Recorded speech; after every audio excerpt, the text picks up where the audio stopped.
jisai charakteringiausias, keiščiausias. Bevažiuojant troleibusu atrodo, kiekvienas kažkaip tai kūrė savo kažkokias istorijas.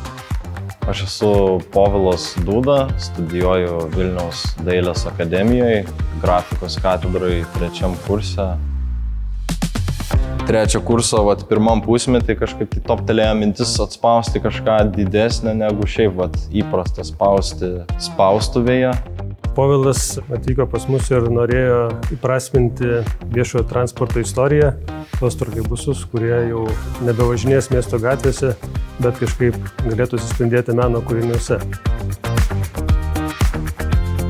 Pats spausdinimo procesas, tai pradžioje ant troleibuso stogo užsukom drobę, jinai susivyniojo per ilgąją kraštinę, uždėjom ant troleibuso stogo, po to tiesiog vyko troleibuso dengimas dažais ir po to tiesiog vyko drobės nuleidimo tas visas momentas, to viso troleibuso glostymo, toks kaip ir ceremonija tokia. 9 žmonės priėjo prie troleibuso ir tiesiog rankom išglostė visą troleibusą tam, kad drobė prisiglaustų prie juodai padengto troleibuso.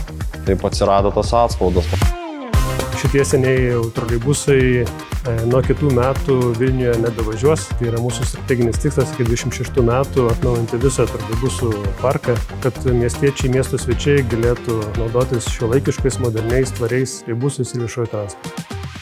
Pačio atspaudo dydis, kiek skaičiavau, tai yra 49 kvadratiniai metrai.